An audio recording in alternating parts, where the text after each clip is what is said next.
Guys, എല്ലാവർക്കും ബാലു മാലസിൻ്റെ പുതിയൊരു വീഡിയോയിലേക്ക് സ്വാഗതം. അപ്പോൾ ഇന്നത്തെ വീഡിയോയുടെ സ്പെഷ്യാലിറ്റി എന്ന് പറയുന്നത് നമ്മുടെ ആറ്റുകാൽ പൊങ്കാലയാണ്. അപ്പോൾ എല്ലാ വർഷത്തെയും പോലെ ഞാൻ തലേദിവസം തന്നെ എൻ്റെ വീട്ടിൽ പോയിട്ടുണ്ടായിരുന്നു. എന്നിട്ട് ഞങ്ങൾ അവിടെ കുറച്ച് കസിൻസൊക്കെ വന്നിട്ടുണ്ടായിരുന്നു. അപ്പോൾ ഞങ്ങളെല്ലാവരും കൂടി രാത്രി ലൈറ്റ് കാണാൻ വേണ്ടിയിട്ട് കോവിലിൻ്റെ അങ്ങോട്ട് നടന്നു. കഴിഞ്ഞ വർഷത്തെ പോലെ നമ്മുടെ കുഞ്ഞൂസും മുത്തും കഴിഞ്ഞ വീഡിയോ കണ്ടവർക്കൊക്കെ കഴിഞ്ഞ പൊങ്കാലയുടെ വീഡിയോ കണ്ടവർക്കൊക്കെ അറിയാം നമ്മുടെ കുഞ്ഞുവിനെയും മുത്തുവിനെയൊക്കെ. അപ്പം കുഞ്ഞു മുത്തു ഇപ്രാവശ്യം വന്നിട്ടുണ്ടായിരുന്നു. അപ്പോൾ ഞങ്ങളെല്ലാവരും കൂടിയാണ് കോവിലിൽ പോയത്. അപ്പോൾ കോവിലിൽ നല്ല തിരക്കുണ്ടായിരുന്നു, അതുകൊണ്ട് ഞങ്ങൾ തൊഴാനൊന്നും കയറിയില്ല. പിള്ളേരൊക്കെ ഉള്ളതുകൊണ്ട് അമ്മമാരും തൊഴാനൊന്നും കയറിയില്ല. അപ്പോൾ ഞങ്ങൾ ജസ്റ്റ് ചുമ്മാ അവിടെയൊക്കെ കറങ്ങി സർബത്ത് കുടിച്ചു, പിന്നെ കോളിഫ്ലവർ കഴിച്ചു. അങ്ങനെ അതൊക്കെ വാങ്ങിച്ച് കഴിച്ചും പിന്നെ പിള്ളേർക്ക് വേണ്ടിയിട്ട് നമ്മൾ കളിപ്പാട്ടമൊക്കെ വാങ്ങി. അങ്ങനെ കുറച്ച് നേരം അവിടെയൊക്കെ നടന്നിട്ട് ഞങ്ങൾ തിരിച്ച് വീട്ടിൽ വന്നു. പിന്നെ ഞങ്ങൾ ഹൈഡ്രജൻ ബലൂൺ വാങ്ങിച്ചിട്ടുണ്ടായിരുന്നു. നച്ചൂസിന് കൃഷ്ണൻ്റെ പടത്തിലുള്ള ഹൈഡ്രജൻ ബലൂണും കുഞ്ഞിനും മുത്തനും ഡൈനോസറിൻ്റെ പടവും. പിന്നെ ഞങ്ങളെ കൊടുത്ത് ഒരാളും കൂടെ ഉണ്ടായിരുന്നു, സൂര്യ എന്ന് പറഞ്ഞിട്ട്. അപ്പോൾ അവന് വേണ്ടിയിട്ട് ഞങ്ങൾ പ്ലെയിനും വാങ്ങിയിട്ടുണ്ടായിരുന്നു. അങ്ങനെ ഞങ്ങൾ അതൊക്കെ വാങ്ങിച്ചിട്ട് അവിടെ നിന്ന് നടന്നിറങ്ങി. വീടെത്തിയപ്പോൾ തന്നെ ഏകദേശം ഒരു 10 മണിയൊക്കെ കഴിഞ്ഞിട്ടുണ്ടായിരുന്നു. അപ്പോൾ പിള്ളേർക്കൊക്കെ തന്നെ നല്ല ഉറക്കം വന്നു തുടങ്ങിയിട്ടുണ്ടായിരുന്നു. പിന്നെ ഞങ്ങൾ നേരെ വീട്ടിൽ വന്നു, ഫുഡ് കഴിച്ചു, പിന്നെ ഉറങ്ങി. അപ്പോൾ അതിൻ്റെ വീഡിയോസൊന്നും എടുത്തില്ല.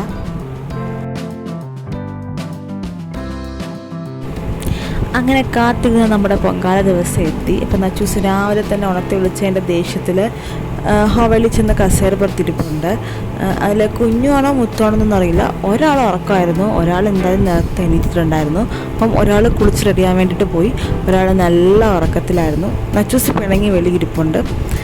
ഞാൻ പൊങ്കാല ഇടുന്നതുകൊണ്ട് വേഗം കുളിച്ച് റെഡിയായി. പൊങ്കാല കലവും എല്ലാം അമ്മ വെളിയിലെ സീറ്റൊക്കെ പിടിച്ച് സെറ്റ് ചെയ്തിട്ടുണ്ടായിരുന്നു. അപ്പോൾ ഞങ്ങൾ വീടിൻ്റെ വെളിയിലാണ് പൊങ്കാല ഇട്ടത്. പിന്നെ നച്ചൂസിനെ വേഗം തന്നെ കുളിപ്പിച്ചൊരുക്കിയെടുത്തു. കുളിപ്പിച്ചതിന് ശേഷം പിന്നെ ഉടുപ്പിടാൻ ഭയങ്കര നിർബന്ധം, ഇടൂലെന്ന് പറഞ്ഞ് ഭയങ്കര നിർബന്ധമായിരുന്നു.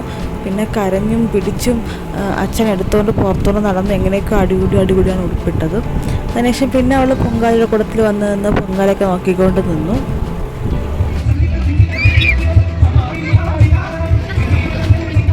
അങ്ങനെ പൊങ്കാല അടുപ്പിൽ തീ പകരാനുള്ള സമയമായി. 10:30 പറഞ്ഞത്. ഇപ്പോൾ ഏകദേശം ആയപ്പോഴത്തേക്ക് 10:50 ആയിട്ടുണ്ടായിരുന്നു.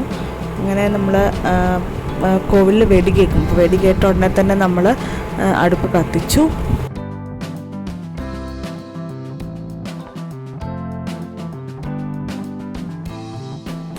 അങ്ങനെ ചരുവത്തിലാണ് ഞാൻ പൊങ്കാല ഇട്ടത്. അപ്പം വെള്ളം നല്ലോണം തിളച്ചിട്ടുണ്ടായിരുന്നു. അപ്പം ഞാൻ നച്ചൂസിനെ കൊണ്ട് അരി ഇടിയിച്ചു. പിന്നെ പൊങ്കാലയുടെ ബഹളമായിരുന്നു. നല്ല പുകയുള്ളതുകൊണ്ട് കണ്ണൊക്കെ നേരി കരഞ്ഞും പിടിച്ചൊക്കെയാണ് നിന്നത്. അപ്പോൾ ഞാൻ പാൽപ്പായസമാണ് ഇട്ടത്. അപ്പം എല്ലാവരും ഒരുപോലെ ഇട്ടാൽ തിങ്ങാൻ എല്ലാം ഒരുപാടായി പോകുമല്ലോ. അപ്പോൾ അതുകൊണ്ട് നമ്മൾ ഓരോരുത്തരും ഓരോ ഐറ്റം ഇടാമെന്ന് വിചാരിച്ചു. അങ്ങനെ ഞാൻ പാൽപ്പായസം ഇട്ടു, അമ്മ വെള്ളച്ചോറിട്ടു, മാമിയും അനിയത്തിയും അവരെല്ലാവരും പായസം, നോർമൽ നമ്മൾ വയ്ക്കുന്ന പായസമാണ് വെച്ചത്. അങ്ങനെ ഞങ്ങളുടെ എല്ലാവരുടെയും പായസമൊക്കെ സെറ്റായി അടച്ചു വെച്ചു. പിന്നെ വെളിയിൽ വെള്ളം കൊടുക്കുന്നുണ്ടായിരുന്നു, അപ്പം തണുത്ത വെള്ളം. അപ്പം ഞങ്ങളെല്ലാവരും തണുത്ത വെള്ളമൊക്കെ വാങ്ങി. പിന്നെ ഇടയ്ക്ക് സിപ്പപ്പ് കൊടുത്തിട്ടുണ്ടായിരുന്നു, സിപ്പപ്പ് വാങ്ങി. പിന്നെ ഇതൊക്കെ വലിയ സപ്ലൈ ഉണ്ടായിരുന്നു, അപ്പം ഞങ്ങളതൊക്കെ വാങ്ങിയിട്ട് കുടിച്ചിട്ടുണ്ടായിരുന്നു. പിന്നെ ഞങ്ങൾ വീട്ടിൽ കയറിയിരുന്നു. അപ്പോഴാണ് ഞങ്ങൾ കാപ്പി കുടിച്ചത്. ഞങ്ങൾ രാവിലെ കാപ്പി കുടിച്ചിട്ടില്ലായിരുന്നു. അപ്പം ഞങ്ങൾ കാപ്പി കുടിച്ചു. നച്ചൂസിനും ഫുഡൊക്കെ കൊടുത്തു. ഞങ്ങൾ കുറേ നേരം അകത്ത് തന്നെ ഇരുന്നു. അപ്പം എല്ലാ വർഷവും മാമൻ നമുക്ക് ഐസ്ക്രീം വാങ്ങിത്തരുമായിരുന്നു. ഇപ്രാവശ്യം മാമൻ നമുക്ക് ഐസ്ക്രീം വാങ്ങി തന്നു. അപ്പോൾ ഞങ്ങൾ ഐസ്ക്രീമൊക്കെ കുടിച്ച് അങ്ങനെ വീടിനകത്തിരുന്നു. പിന്നെ ഞങ്ങൾ കുറേ നേരം കുഞ്ഞുവിൻ്റെയും മുത്തിൻ്റെയൊക്കെ കളി കണ്ടുകൊണ്ടിരുന്നു. അപ്പം ഇടയ്ക്ക് അവരെ 3 ഒരുമിച്ചിരുത്തി ഫോട്ടോ എടുക്കാനുള്ള ശ്രമത്തിലൊക്കെ ആയിരുന്നു.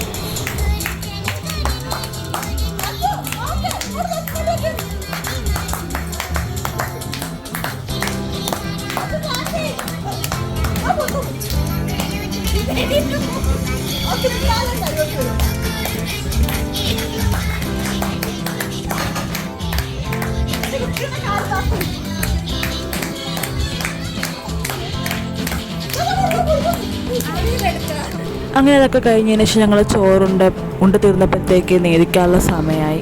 അങ്ങനെ നേദിക്കാൻ പോറ്റി വന്നു. നമ്മുടെ പായസമൊക്കെ നേദിച്ചു. പിന്നെ ഞങ്ങൾ പായസമൊക്കെ എടുത്ത് അകത്തുകൊണ്ട് വെച്ചു. പിന്നെ ഞങ്ങൾ ആൾക്കാരൊക്കെ പൊങ്കാലിട്ടിട്ട് തിരിച്ച് പോകുമല്ലോ, അതെല്ലാം കണ്ടുകൊണ്ട് അങ്ങനെ വെളിയിൽ നിന്നു. പിന്നെയുള്ള ജോലി എന്ന് പറയുന്നത് നമ്മൾ പൊങ്കാല കഴിഞ്ഞിട്ട് പൊങ്കാലിട്ടിട്ട് പോകുന്നവർക്ക് കുടിക്കാൻ വേണ്ടിയിട്ട് ഒരു കുപ്പി വെള്ളം സപ്ലൈ ചെയ്യുന്നുണ്ടായിരുന്നു. അപ്പോൾ പിന്നെയുള്ള പണി അതായിരുന്നു. അപ്പോൾ എല്ലാവർക്കും വരുന്നവർക്കൊക്കെ വെള്ളം കൊടുക്കലായിരുന്നു ഞങ്ങളുടെ പണി. അപ്പം ചെറിയ ബോട്ടിലുള്ള വെള്ളമാണ് ഞങ്ങൾ കൊടുത്തത്, എല്ലാവർക്കും കൊടുത്തിട്ടുണ്ടായിരുന്നു. പിന്നെ ഞങ്ങൾ പായസം ഇട്ട് എല്ലാ പായസത്തിൽ നിന്നും വിത്തുപ്പൂരം വെച്ചിട്ട് എല്ലാവർക്കും കൊടുത്തു. പിള്ളേർക്കും പായസം കൊടുത്തു, അവരും നല്ല ഇഷ്ടത്തോടുകൂടി കഴിച്ചുകൊണ്ടിരുന്നു. പിന്നെ ഞങ്ങൾ വീണ്ടും അവരുടെ കളികളൊക്കെ കണ്ടുകൊണ്ട് അങ്ങനെ ഇരുന്നു.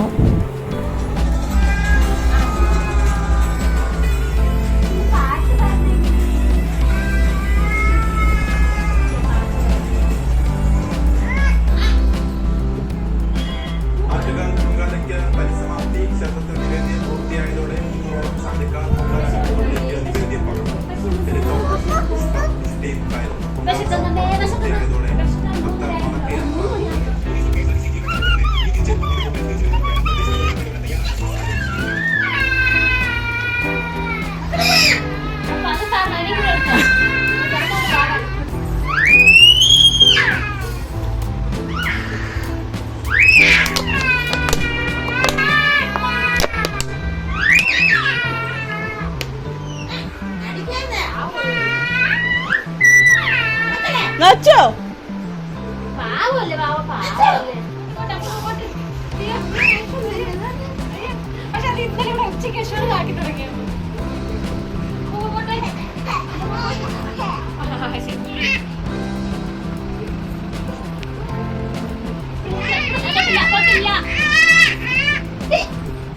അങ്ങനെ പിള്ളേരുടെ ബഹളമൊക്കെ കണ്ടുകൊണ്ടിരുന്നതിന് ശേഷം സന്ധ്യ ആയപ്പോഴത്തേക്ക് നച്ചൂസ് അങ്ങ് ഉറങ്ങിപ്പോയി.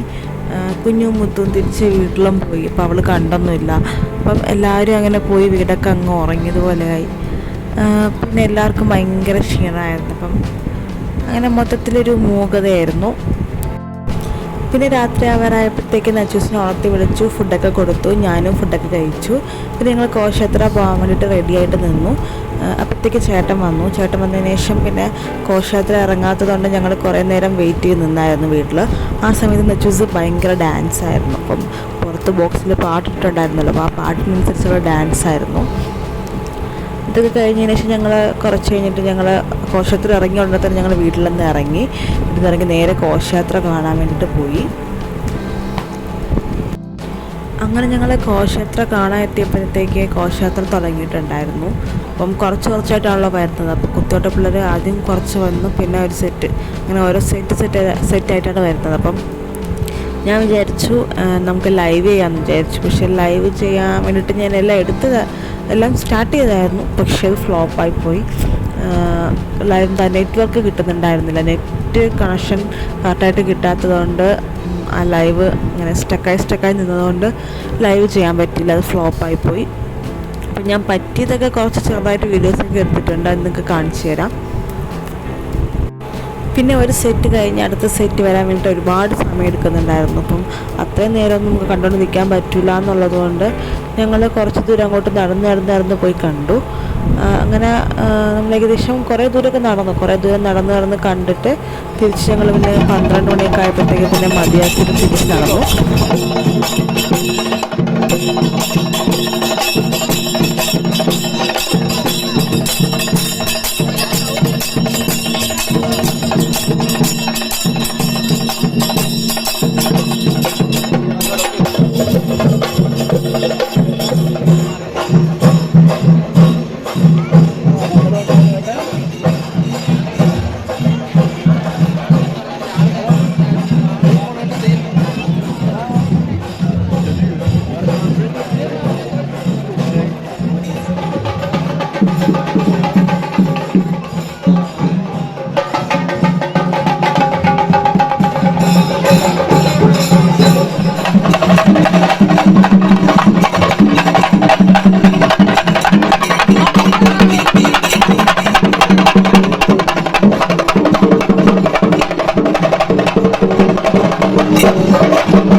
32 അപ്പൊ അത്രയൊന്നും കണ്ടില്ലല്ലോ.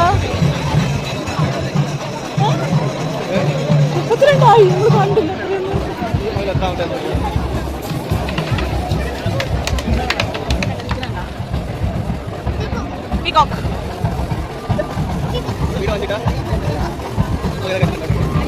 എന്നും കാണുന്ന സാധനങ്ങളാണ്.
അങ്ങനെ ഘോഷയാത്ര കണ്ടു കഴിഞ്ഞിട്ട് തിരിച്ച് മടങ്ങുന്ന വഴിക്കാണ് ഞങ്ങൾ ക്ഷേത്രത്തിലോട്ട് പോകുന്നൊരു ചെറിയ വഴി കണ്ടായിരുന്നു, ഷോർട്ട് കട്ട്. അപ്പം ഞങ്ങൾ അതുവഴി കയറി നേരെ ക്ഷേത്രത്തിൽ കയറി. അപ്പം ഞങ്ങൾ അന്ന് പാർക്ക് ഇപ്രാവശ്യം അവിടെ പാർക്ക് സെറ്റ് ചെയ്തിട്ടുണ്ടായിരുന്നു. അപ്പം ഞങ്ങളത് കണ്ടിട്ടുണ്ടായിരുന്നില്ല, അപ്പം അത് കാണാൻ പറ്റി. അങ്ങനെ ഞങ്ങൾ നേരെ പാർക്കിൽ കയറി എല്ലാം ഒന്ന് കണ്ടു. പിന്നെ ഞങ്ങൾ ഐസ്ക്രീം കുടിച്ചു. എന്നിട്ടാണ് ഞങ്ങൾ അവിടെ നിന്ന് ഇറങ്ങിയത്. അങ്ങനെ ഞങ്ങൾ അവിടെ നിന്ന് ഇറങ്ങി നേരെ വീട്ടിൽ വന്നു. നല്ല ടയേർഡായിരുന്നു. അങ്ങനെ കിടന്നങ്ങ് ഉറങ്ങി. എല്ലാവർക്കും ഈ വീഡിയോ ഇഷ്ടമായെന്ന് വിചാരിക്കുന്നു. പുതിയ വീഡിയോയുമായി വരുന്നത് വരെ ബൈ ബൈ.